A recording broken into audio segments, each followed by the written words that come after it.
오늘 저는 여러분과 함께 십계명이라는 제목으로 은혜를 나누고자 합니다. 우리가 살아가는 이 세계는 자연의 법칙이 있습니다. 자연의 법칙을 하나님이 만들어 넣으시기 때문에 우리가 여기에서 잘 살려면 자연의 법칙에 순응하고 좋아해야 잘 살 수 있습니다. 하나님께서 아무리 자연 법칙을 세워 놓으시도 우리는 순종하지 않겠다고 내 마음대로 자연 법칙을 거역하면 무서운 형벌을 우리의 생활 속에 받게 됩니다. 예를 들어 말하면 하나님이 아무리 만유인력의 법칙을 정해놓고 모든 것은 밑으로 떨어지게 만들어 놓았다 하더라도 나는 상관하지 않는다. 벼랑에 한번 뛰어보겠다. 나는 안 떨어지겠다. 그러고 용감하게 벼랑에서 뛰어내린다고 할지라도 하나님의 법칙은 가차 없이 끌어내려서 다리가 부러지지 않으면 죽게 되는 것입니다. 여러분, 한 나라가 잘 돼가기 위해서는 국법이 있는 것입니다.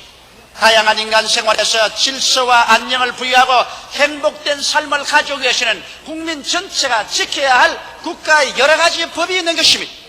이 법을 어기게 될 때는 그게 응당한 형벌을 받는 것은 우리가 상식적으로 다 알고 있는 것입니다.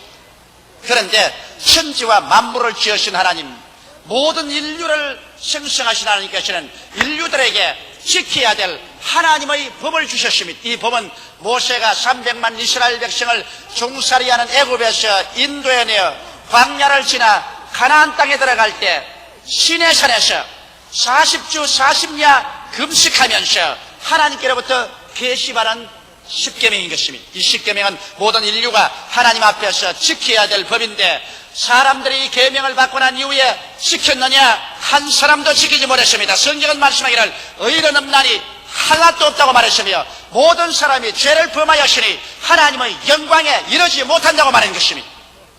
죄의 값은 사망입니다. 죄를 지은 영혼은 죽으리라고 말한 것입니다. 이러므로 모든 사람들은 죄값으로 말미암아 죽을 수밖에 없는 것은 하나님의 법을 어겼기 때문인 것입니다. 하나님의 법이 들어오기 전에는 죄가 무엇인지 몰랐는데 법이 들어오자 하나님의 법과 우리와 비교해보고 우리가 죄인인 것을 알게 되었습니다. 그래서 사람이 자기 행위로 말미암아 이롭다함을 얻어 천국에 들어갈 사람은 한 사람도 없습니다. 모두 다 죄를 짓고 멸망에 처하고 하나님의 심판의 대상이 되고 말하는 것입니다. 이래서 하나님이 인류를 구원하시기 위해서 그 아들 예수 그리스도를 보내신 것입니다. 죄 없이 동정녀 마리아의 몸에 태어나시고 33년 동안 율법의 1.1획도 어긴 적이 없으신 의로운 분으로서 여러분과 나의 대성물이 되셔서 십자가 재단에 올라가셔서 너희 죄, 나의 죄, 우리 과거, 현재, 미래 모든 죄를 예수님께서 혼자서 다 청산해버려 주신 것입니다. 이러므로 예수 그리스도의 그 십자가 보혈 공로로 말미암아 우리 한 사람 한 사람이 죄를 지었음에도 불구하고 못났음에도 불구하고 버림을 받아야 마땅함에도 불구하고 죄를 지은 그대로 못난 그대로 빈손든 그대로지만은 우리 주 예수 앞에 나와서 예수를 믿기만 하면 그 믿음을 통하여 하나님께서 우리를 용서하시고 의롭다고 만들어 주신 것입니다. 율법을 지켜서 행위로 의롭게 된 것이 아니라 행위는 죄를 지었지만은 예수를 믿음으로 말미암아 예수님께서 우리 죄를 과거, 현재, 미래까지 다 첨찬해 주셨으므로 예수 공로 의지하고 의롭다함을 얻게 되는 것입니다. 이래서 우리가 예수 안에서 믿음으로 말미암아 의롭다함을 입고 난 다음에 하나님이 성령을 주셔서 이제는 정말 하나님 계명을 지키면서 살도록 명령하신 것입니다. 그렇기 때문에 오늘날에 와서 우리가 하나님 계명을 지키지 아니하면 우리에게는 아무 소용이 없게 되고 마는 것입니다. 우리가 예수를 믿고 구원을 받으셨으면 반드시 우리는 계명을 지켜야만 하는 것입니다. 계명을 지키지 않고 우리는 절대로 구원받은 신앙생활을 할 수가 없습니다. 이렇기 때문에 여러분, 우리들은 어찌하든지 주님 앞에 서서 우리가 믿은 대로 계명을 지키고 하나님의 뜻을 따라 살 때 주님의 형상과 모양을 담게 되고 하나님과 깊은 사랑 가운데 들어가게 되고 하나님과 교제 생활로 들어가게 되는 것입니다. 이러므로 이제 우리가 계명을 지켜야 구원을 받는 것이 아니라 구원을 받았기 때문에 우리는 계명을 지켜야만 하는 것입니다. 그래야 하나님과의 깊은 사랑과 교제관계에 들어가게 되고 우리가 부르실 때 하나님이 응답하시고 우리를 돌보아 줄 수 있는 것입니다. 이제 오늘날 이 율법이라는 것은 여러분과 나를 때려잡기 위해서 보낸 법이 아닙니다. 율법은 여러분과 나를 돌봐주기 위한 선생으로 오셨고, 여러분과 나를 언제나 정결한 생활을 할 수 있도록 가르쳐주는 거울로서 여러분과 나에게 주신 것입니다. 이러므로 우리의 삶에 있어서 이제는 예수를 믿고 구원을 받았기 때문에 우리는 우리의 선생되는 율법에 귀를 기울여야 되고, 우리의 그 우린 율법을 늘 들여다보고 우리가 정말 하나님의 뜻대로 살고 있는가, 그리스도의 형상을 닮아가고 있는가를 살펴보아야 할 것인 것입니다. 그러면 오늘 이 시간에 여러분과 함께 이 10계명을 살펴보시기 바랍니다. 첫째 계명은 내 앞에 다른 신을 두지 말라고 성경은 말하고 있는 것입니다. 여러분, 천지와 만물을 지으신 신은 여호와 하나님 한 분밖에 계시지 않습니다. 우리가 아버지가 둘이 있을 수 없는 것처럼 여러분과 나를 지으신 하나님도 한 분밖에는 계시지 않습니다. 그런데 루시퍼 사탄이 타락한 천사와 귀신과 더불어서 하나님을 반역하고 나와서 자기가 스스로 신이라고 하고 사람들을 부패하게 하고 미혹해 하셔 하나님 대신에 사탄을 따르게 만들고 있습니다. 아담과 하와도 이 사탄의 말에 귀를 기울였다가 미혹되어 부패하셨다라고 말한 것입니다. 오늘날에도 그러므로 이 세상에 많은 신이 있고 많은 주가 있지만 모두 다 사탄의 유혹에 끌려가서 만든 부패한 것입니다. 하나님은 한 분밖에 계시지 않습니다. 어떠한 교수가 하는 말이 반드시 예수를 믿어야 구원받는 것이 아니다, 다른 종교에도 구원이 있다, 이런 말을 한 사람이 있는데 그거 정말 정신없는 소리를 한 것입니다. 여러분, 천하 인간에게 구원받을 만한 다른 이름을 주신 적이 없다고 성경은 말하셨으며, 예수께서 내가 곧 길이요 진리요 생명이니 나로 말미암지 않고는 아버지께로 올 자가 없다고 말하셨습니다. 예수 이외에는 아버지께로 올 자가 없는 것입니다. 우리 하나님은 한 분이시죠. 하나님과 사람 사이의 중보도 한 분이시니 곧 사람이신 그리스도 예수인 것입니다. 다른 종교는 종교로서 좋지만은 그러나 우리 아버지가 내지 않은 종교를 믿고서 구원을 받을 수는 없는 것입니다. 사람들은 인간을 신께 꽈여서 하나님 자리에 사람을 앉혀놓고 장차는 적그리스도가 나타나서 자기를 신이라고 하겠지만, 그러나 이것은 모두 다 하나님을 대적하는 것이요 결국에는 멸망당하고 말 것인 것입니다. 이렇기 때문에 우리의 신앙생활에 하나님 아버지 이외에 다른 신을 절대로 두어서는 안 될 것입니다. 둘째로 성경에는 너를 위하여 우상을 만들지 말라고 말하고 있는 것입니다. 새긴 우상이나 하늘이나 땅이나 물 안에 있는 어떠한 형상도 만들지 말고 또 거기에 절하고 섬기지 말라고 했었습니다. 여러분, 오늘날 조각가들이나 예술가들이 아름답게 조각을 하고 아름다운 예술작품을 만듭니다. 그럼 그것도 우상인가요? 하늘에 있는 형상, 땅에 있는 형상, 물 안에 있는 형상을 다 제껴버리라면, 그러면 예술가나 조각가는 필요 없지 않겠느냐, 이런 말을 하는 사람이 있습니다. 예술의 기능도 하나님이 주셨고 조각의 기능도 하나님이 주신 것입니다. 여기 말하는 것은 하늘의 형상이나 땅의 형상이나 물 안에 있는 형상을 우상으로 만들어서 신으로 만들어서 그것에 절하고 섬기지 말라는 것입니다.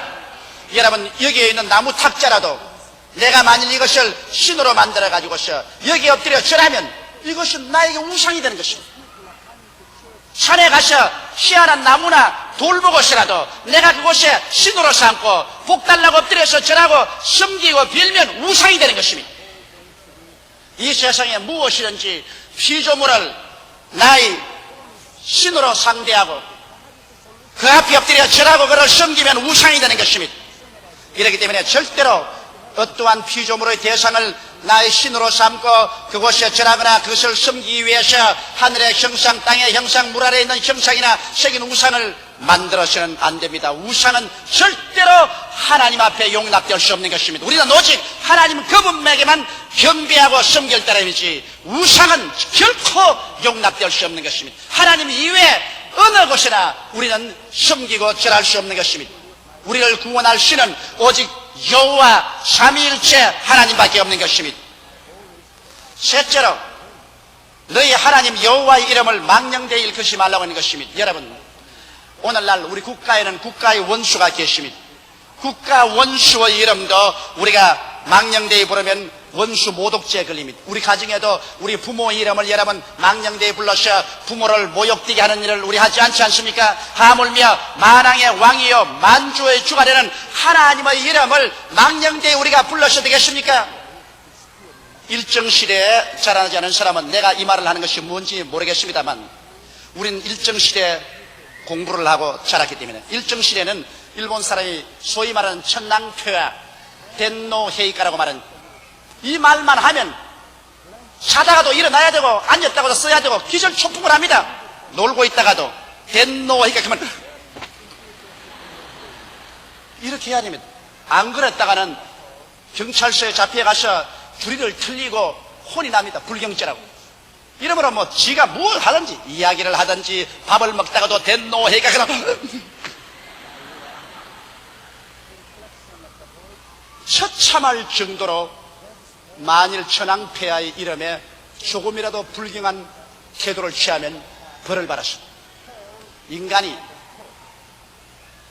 인간을 우상화해서도 그렇게 하는데 하물며 천지와 만물을 지으신 하나님의 거룩한 성물을 가볍게 말하고 희롱하는 말로 말하고 욕설할 때 하나님의 이름을 써서 말하는 것은 절대로 용납될 수 없습니다. 다행히 한국말에는 하나님의 이름을 들어서 욕하는 것이 없지만 구라파나 영어에는 하나님의 이름을 들어서 욕하는 말이 있습니다. 내가 알지만 그 말 입에 지금 들어서 말 못해요. 그러면 내가 불경죄를 지게 되기 때문에 그런 것은 절대로 있을 수 없습니다. 우리 한국 사람도 가벼운 말로 아이고 하나님 맙소사 이런 말을 하는데 그것은 하나님의 이름을 망령되이 부른 말입니다. 그런 말조차도 하지 말아야 되는 것입니다. 우리는 하나님의 이름을 부를 때 마음의 경건함을 가지고 두려움을 가지고 공경하는 마음으로 감사하게 진실하게 여호와의 이름을 불러야 할 것인 것입니다. 넷째로 성경에는 안식일을 기억하여 거룩히 지키라고 말한 것입니다. 유대인의 안식일은 토요일 날입니다. 그러나 오늘날 교회에서는 안식일을 주일날로 지킵니다. 왜 그러냐? 예수께서 우리 예수 믿는 사람들의 신약시대 사람의 안식일은 주일날로 주께서 옮기신 것입니다. 구약 성경을 예수님께서 십자가에서 다 이루어서서 율법을 완성시키시고 철폐하시고 주께서 새로운 계약인 신약을 맺으실 때 주님은 죽은 지 사흘 만에 안식 후 첫날 주일날 부활하셨습니다. 그러므로 우리가 예수님을 섬기는 날은 예수님의 부활의 날을 섬기는 것이요. 여러분 교회가 탄생한 날이 오순절날인데 오순절이라는 것은 안식 후 첫날 주일날이 오순절날입니다. 그래서 120문도가 함께 모여서 기도할 때 갑자기 하늘로서 강한 바람 같은 소리가 나며 불의 시같이 갈라지는 것이 각 사람 머리에 임하였더니 그들이 다 성령의 충만을 받고 성령이 말하게 하심을 쫓아 다른 방언으로 말하기 시작했는데 이 날이 바로 안식 후 첫날인 주일날입니다. 그러므로 우리는 교회가 탄생하고 성령이 강림한 날을 안식일로 지키는 것입니다. 또 나아가서 초대교회는 그들이 예배 드릴 때 주일날 부활을 기념하는 날 성령 강림하는 주일날을 안식일로 지켰습니다. 성경 고린도전서 16장 1절로 2절에 보면 성도들을 위하여 연보에 대하여는 내가 갈라디아 교회들에게 명한 것 같이 너희도 그렇게 하라. 매주일 첫날에 너희 각 사람이 일을 얻은 대로 저축하여 두어서 내가 갈 때 연보를 하지 않게 하라고 말한 것입니다. 이러므로 매주일 첫날인 주일날에 모여서 예배보고 연보를 모아놓으라고 말한 것입니다. 그러면 우리가 이 주일날을 거룩히 지키되 이 날에는 일체 모든 일을 쉬고 하나님만 섬기고 편안히 쉬어야만 되는 것입니다. 여러분 안식일날 자기 스스로의 오락을 취하면 이것은 하나님보다 쾌락을 더 사랑하는 것이 되고 마는 것입니다. 안식일 날에는 오락을 취해도 안 됩니다. 이 날에는 하나님 말씀 듣고 기도하고 성경 읽고 가족들과 함께 하루 휴식해야 되는 것입니다.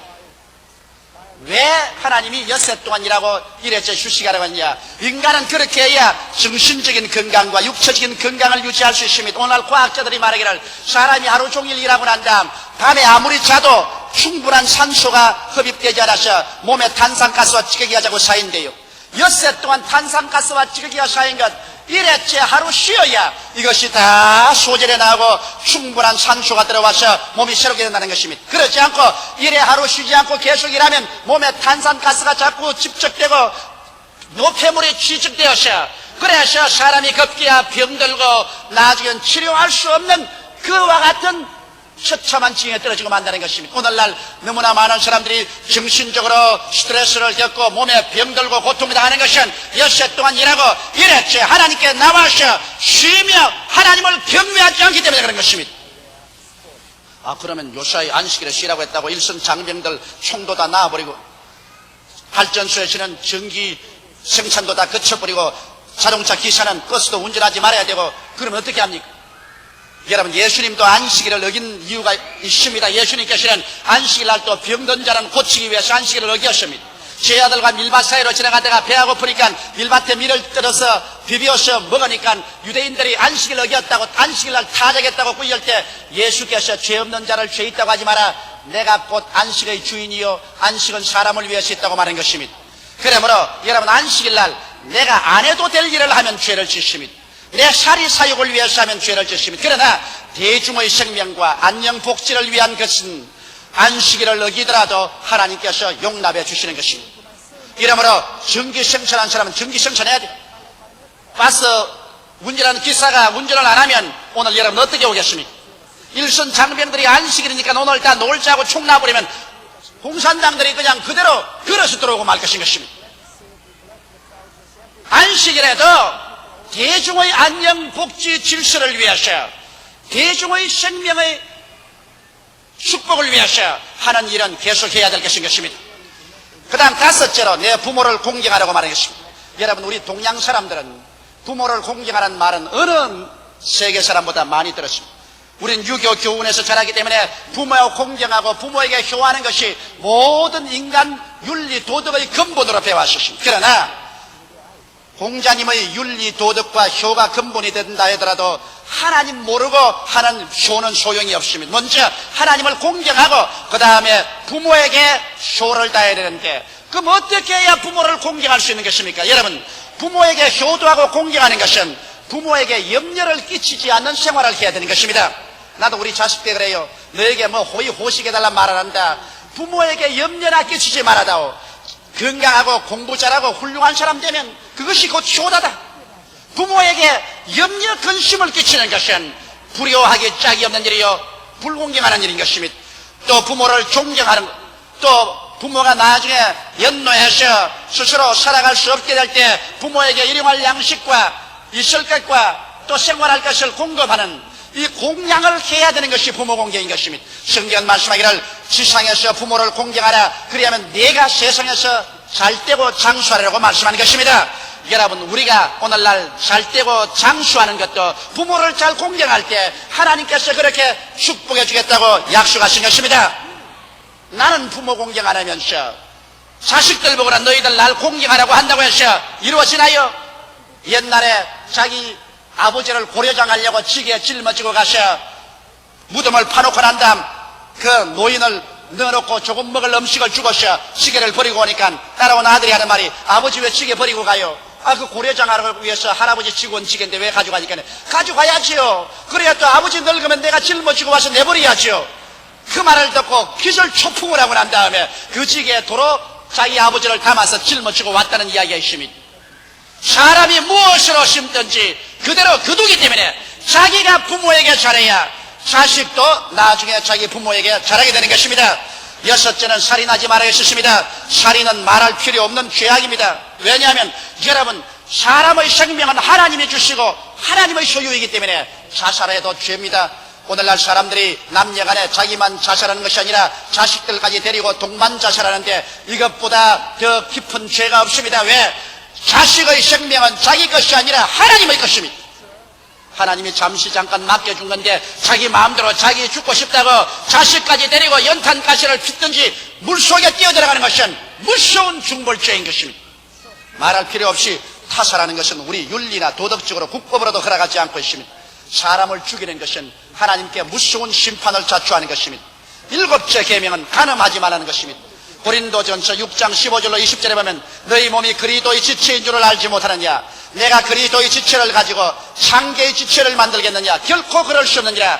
창기와 합하는 자는 저와 한 몸인 줄을 알지 못하느냐, 일러시되 둘이 한 육체가 된다 하셨나니 주와 합하는 자는 한 영이라. 음행을 피하라. 사람이 범하는 죄마다 몸 밖에 있거니와 음행하는 자는 자기 몸에게 죄를 범하느니라.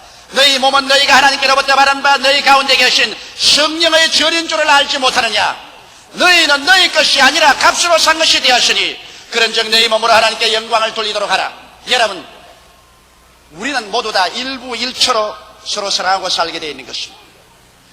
간음을 하게 되면은 이것은 몸 안에 죄를 지게 되는 것입니다. 다른 죄는 다 몸 밖에 있지만은 간음죄는 자기 몸에게 지는 죄가 되고, 그래서 하나님의 성전을 더럽히면 하나님이 그를 멸하겠다고 하신 것입니다. 성경의 히브리서 13장 4절에는 모든 사람은 혼인을 귀히 여기고 심소를 더럽히지 않게 하라. 음행하는 자들과 간음하는 자들은 하나님이 심판하시리라. 그러므로 음행과 간음은 하나님의 심판을 자초합니다. 그렇기 때문에 수많은 가정이 파괴되고 수없이 많은 사람들이 불치의 병이 들고 생활의 불안과 공포와 절망에 떨어지는 것은 오늘날 편비한 음란과 음행과 간음으로 말미암아 하나님의 심판을 자초하기 때문인 것입니다. 하나님의 말씀은 저 하늘이 무너지고 이 땅이 꺼져도 1.1획도 변화가 없습니다. 하나님께서 음행하는 자들과 간음하는 자들은 하나님이 심판하겠다고 하시니 하나님의 심판을 머리 위에 걸머쥐고서 행복한 생활을 꿈꿀 수는 없는 것입니다. 이러므로 7계명에서는 하나님께서 단호하게 간음하지 말라고 명령하고 있습니다. 8째로 도적질하지 말라고 8계명에 말하고 있는 것입니다. 사람은 두 가지 면에서 도적질할 수 있습니다.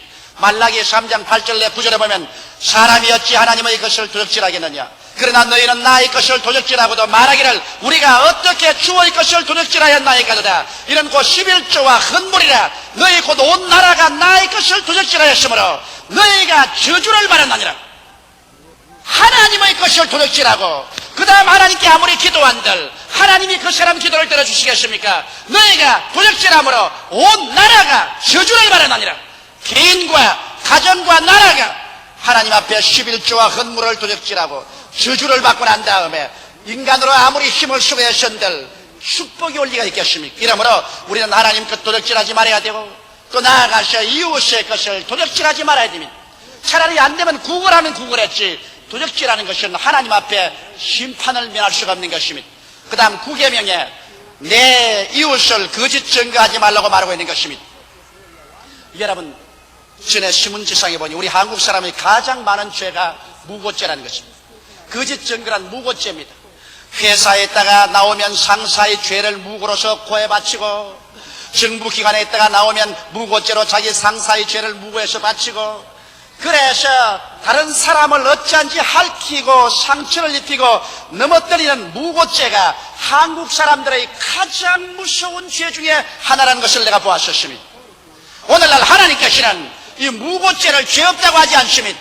내 이웃을 거짓 증거하지 마라. 있는 말 없는 말 다 끌어내어 가지고서 거짓으로 거스려 남을 욕하고 남을 망치게 하려고 무고하는 사람은 반드시 자기가 나중에 그 무고에 해당하는 벌을 받게 되는 것입니다. 왜?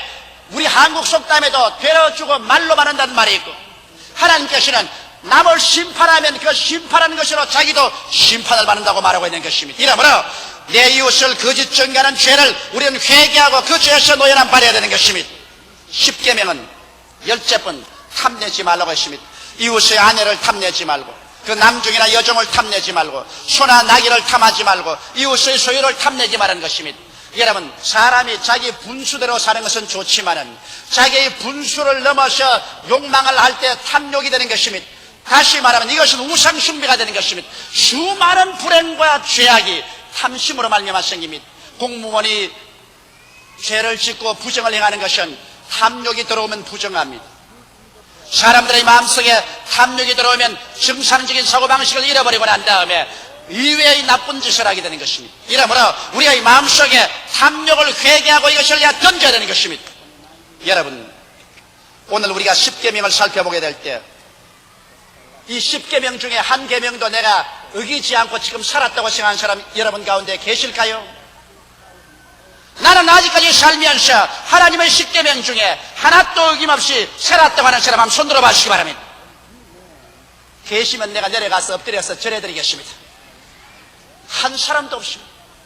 모든 사람이 죄를 범하였으니 하나님의 영광에 이르지 못함이, 우리가 계명으로 말미암아 구원은 받지 못함이, 오직 예수 그리스도의 십자가의 보혈을 믿어서 구원을 받게 되는 것입니다.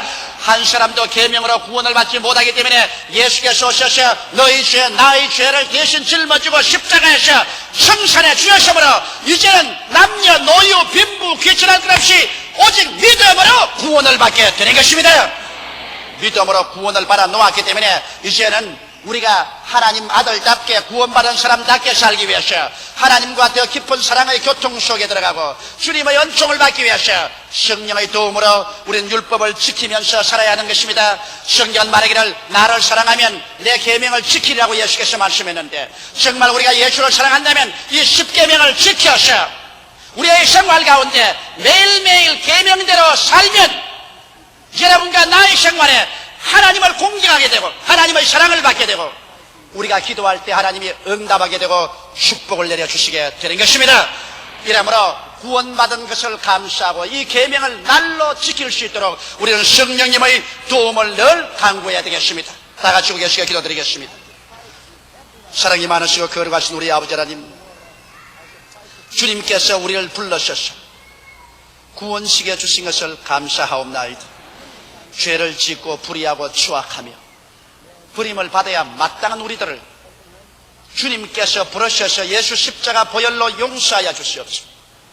구원하여 주신 것을 감사하옵나이다. 하나님 아버지, 우리는 율법 앞에서 모두 다 죄인입니다. 한 사람도 이 법을 피할 수가 없고 이 법 앞에 인정을 받을 수가 없습니다. 그러나 이제 구원받았으므로 성령님의 도우심으로 말미암아 매일매일 이 법을 지키며 살아갈 수 있는 힘을 허락하여 주옵소서. 예수님 이름으로 기도하옵나이다. 아멘.